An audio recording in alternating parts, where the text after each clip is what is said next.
Okay. The Prince Warriors Vol2, Chapter 26. The birthday present. Do you remember whose birthday it is? Brianna's. Yeah. Chapter 26, The Birthday Present. Levi stood before Brianna's front door, 2 wrapped gifts in his hands. He'd been standing there almost 2 whole minutes, trying to get up the courage to ring the doorbell.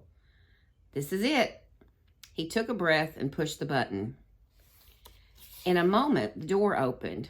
Grandpa Tony stood in the doorway. "Hey, Levi, long time no see," he said.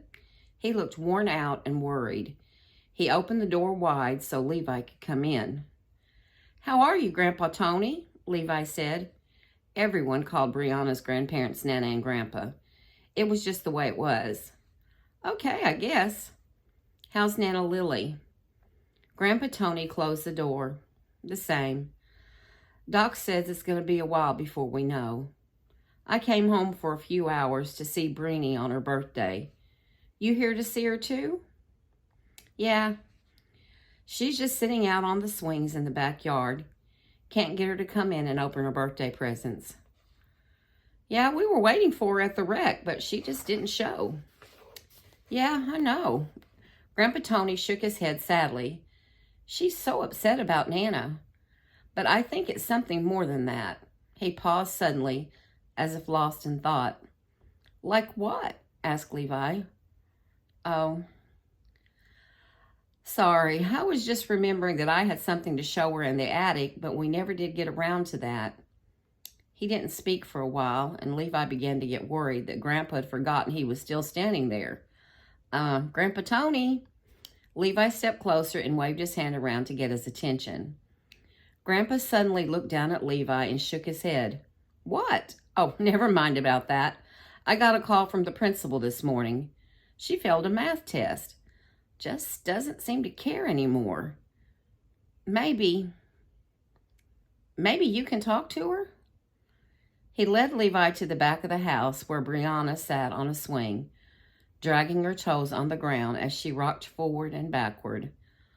Fall leaves skittered over her feet, but she didn't seem to notice. He walked across the lawn toward her, looking around for any ants that might be watching, or any ciphers, although he wasn't even sure what a cipher would look like. "Hey, Bean," he said, taking a seat on the swing next to her, his eyes still searching the trees. "What are you doing here?" Brianna's voice was dull. She didn't even look at him. "I came to wish you a happy birthday and give you a present." "Oh." Brianna glanced at him. "I thought everyone forgot about my birthday." "I didn't. Here." Levi handed Brianna the 2 gifts. She looked at them, shrugged, and looked away. "I don't want any presents. I just want Nana Lily to come home." "Yeah, I know. I do too, but it's still your birthday. Besides, these aren't just from me. Open them." Brianna shrugged, took the first gift, and tore off the paper, revealing a scroll sealed with the crest of a Horatius. She broke the seal, rolled it open, and read the content. "Take captives." "Is this supposed to be a birthday card?" Brianna said sarcastically. "Take what captive?" "This will help. Open it." Levi offered her the other box. A thin spray of light peered out from underneath the lid as soon as Brianna took it from Levi's hands. "What is this?" said Brianna with a sarcastic laugh. "A disco ball?" She lifted the lid. A shimmering light kept her from seeing what was inside at first. She peered in the box, squinting. "It's a gift from Ruwak." "It's your helmet," said Levi. Brianna stared while Levi reached in. When he put his hands on the round shape, it solidified, becoming tangible and real. He handed it to Brianna. "He told me to bring it to you. You need to put it on." Brianna reached out to take the helmet. "Don't do it. It's a trick." Brianna hesitated, her hands still in the air. The back of her neck started to itch terribly. A voice screeched in her mind, "It's a lie! It's a trick! Don't put it on!"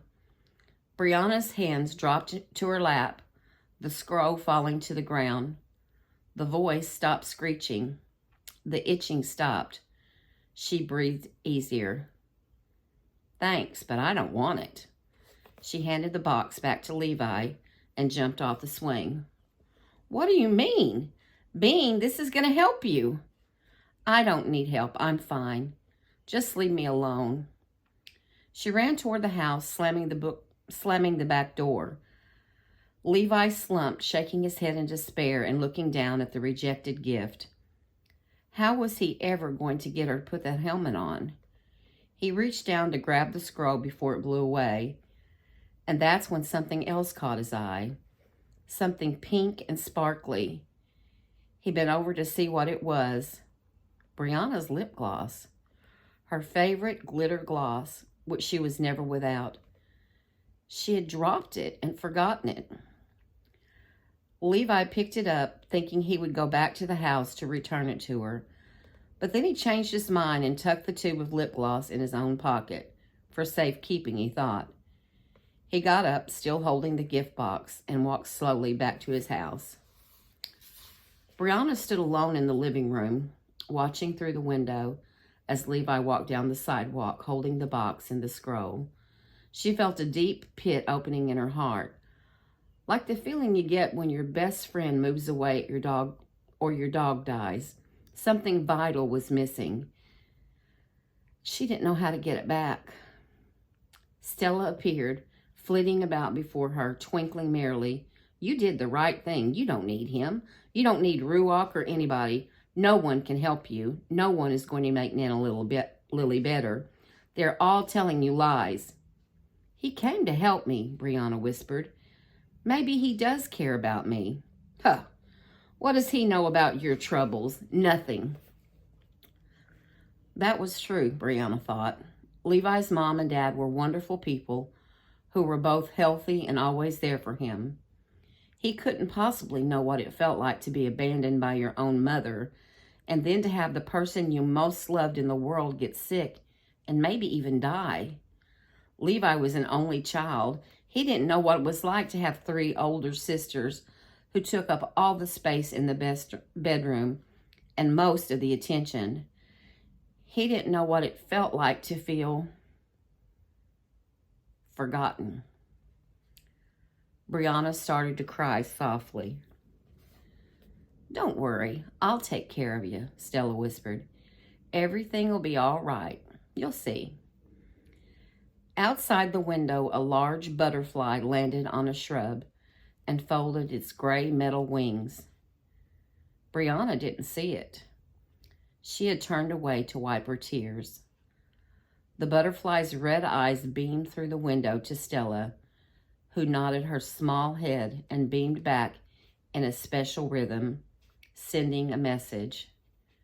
Yes, it's time.